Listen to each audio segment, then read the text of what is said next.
ایک سب سے بڑا اسلام آباد میں جو سرکاری اسپتال ہے اس میں سہولیات کا فقدان ہے, جو میڈیسن ہے وہ بھی مل رہی ہے. اور بازار کے حالات یہ ہیں کہ آج کل آپ کو پتہ ہے کہ جو چکن ہے یہ عام بندہ پہلے یہ دال کے ریٹ پہ یہ مل جاتا تھا 200-300 میں, وہ بھی 600 کے قریب اس کا جو ہے ریٹ ہے اس وقت, تو وہ بھی لوگ جو ہے وہ بھی نہیں لے سکتے. آٹا جو ہے وہ چکی پہ 160 روپے کلو جو ہے مل رہا ہے, اور دوسرا جو گورنمنٹ کا جو ریٹ پہ آٹا ہے وہ تو ویسے ہی میں آپ وہ ملتے ہی ہیں. ابھی میں رپورٹ پڑھ رہا تھا کہ سندھ میں بھی تو خاص میں ایک بندہ جو ہے وہ آٹے کے اصول کے لیے آیا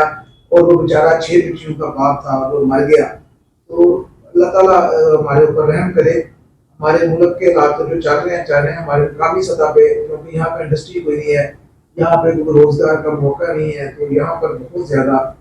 پریشان کن حالات ہیں غریبوں کے. اللہ تعالیٰ ان پہ اپنی ہمارے ساتھ سینئر صحافی حافظ عزیز الرحمان صاحب بھی موجود ہیں. حافظ صاحب یہ بتائیے گا کہ گزشتہ 2 دہائیوں کے درمیان ضلع حافظ آباد میں جو ہے نا وہ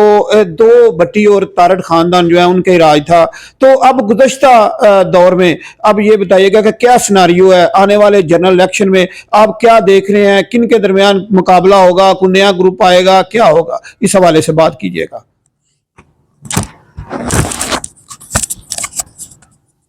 حافظ آباد کی سیاست کی اگر بات کی جائے تو عرصہ دراز سے یہاں پر بٹی گروپ جس کو لیڈ چودھری مہدی حسن بٹی صاحب کر رہے ہیں, اور ایک تارڑ گروپ جس کی قیادت چودھری افضل حسین تارڑ صاحب کر رہے ہیں, عرصہ دراز سے یہ حافظ آباد کی سیاست پہ راج کر رہے ہیں. آج تک جتنے بھی انتخابات اس دور میں دیکھے گئے, خصوصاً مارشاء اللہ کے بعد جنرل ضیاء الحق کی حکومت کے بعد,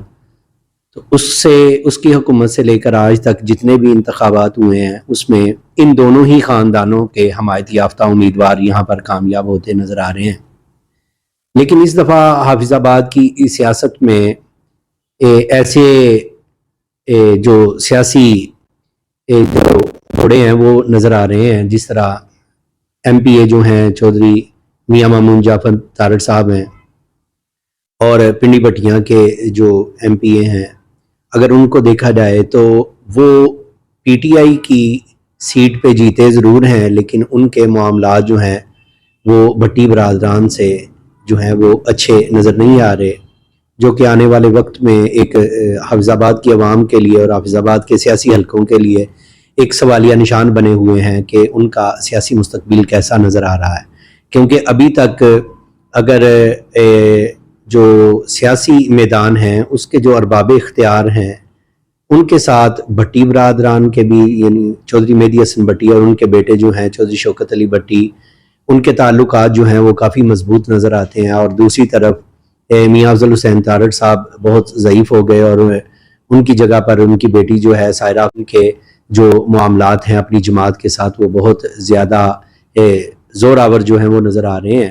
تو حافظ آباد کی سیاست میں فی الوقت کوئی بھی تیسرا فرد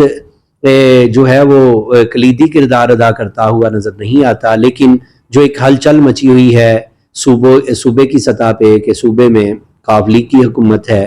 اور یہ بھی سننے میں آ رہا ہے کہ حافظ آباد ڈسٹرکٹ کے حوالے سے جو گجرات ڈویژن میں اسے شامل کیا گیا اس حوالے سے چودھری پرویز الہی جو ہیں وہ حافظ آباد کی سیاست میں کلیدی کردار ادا کرنے کی خواہش رکھتے ہیں. لیکن یہ وقت آنے پر ہی یہ فیصلہ ہوگا کہ آیا بٹی برادران یا چودھری مہدی حسن بٹی صاحب یا ان کے بیٹے شوکت علی بٹی صاحب یا سائرہ افضل تارڑ یا ان کے حمایت یافتہ امیدوار ہی میدان میں آئیں گے. لیکن جو عام ایک تاثر عوام میں پایا جاتا ہے وہ یہی ہے کہ ابھی تک جس طرح ماضی میں ان کی سیاست میں کلیدی کردار رہا ہے, آئندہ جو عام انتخابات ہیں اس میں بھی چودھری مہدی حسن بٹی گروپ اور میاں افضل حسین تارڑ گروپ ہی اپنا کلیدی کردار ادا کریں گے. ناظرین, آج ہمارے ساتھ موجود تھے سینئر صحافی